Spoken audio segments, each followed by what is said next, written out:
ప్రకాశం జిల్లాలో పూల సుబ్బయ్య వెలుగొండ ప్రాజెక్టుపై వైసీపీ అధ్యక్షుడు వైఎస్ జగన్ వైఖరి హాస్యాస్పదంగా మారింది. సార్వత్రిక ఎన్నికలకు ముందు గతేడాది మార్చి 6న ఆకర్షణీయ సెట్టింగ్లతో భారీ బహిరంగ సభ ఏర్పాటు చేసి ఈ ప్రాజెక్టును పూర్తి చేశానంటూ సీఎం హోదాలో ఆర్భాటంగా ప్రకటించుకున్న ఆయన ఇప్పుడు కూటమి ప్రభుత్వం సదరు ప్రాజెక్టుకు నామమాత్రంగా నిధులు కేటాయించిందని గగ్గోలు పెడుతున్నారు.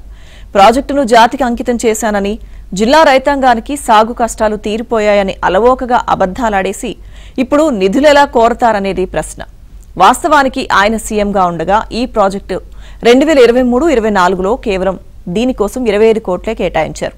ఇక 2024-25 ఓటాన్ అకౌంట్లో 300 కోట్లు ఇచ్చిన కూటమి ప్రభుత్వం తాజా బడ్జెట్లో 309 కోట్లు ప్రతిపాదించింది.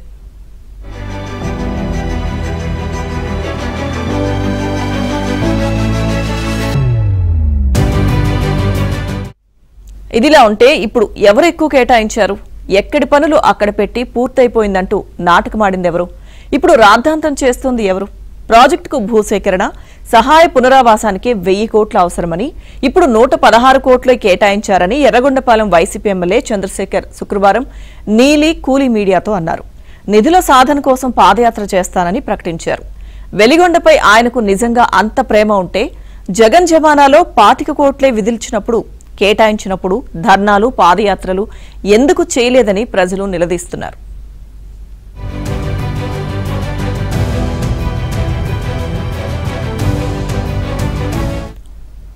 వెలిగొండ ప్రాజెక్టుపై వైసీపీ ఎమ్మెల్యేలకు, నాయకులకు మాట్లాడే నైతిక హక్కు లేదని మంత్రి డోలా శ్రీ బాలవీరాంజనేయ స్వామి అన్నారు. జగన్ ముఖ్యమంత్రిగా ఉన్న సమయంలో ప్రాజెక్టు పూర్తి కాకుండానే ప్రారంభించి జాతికి అంకితం చేశామన్నప్పుడు నోరు మెరపని వారు ఇప్పుడు నిధుల కేటాయింపు సక్రమంగా లేదనడం సిగ్గుచేటన్నారు.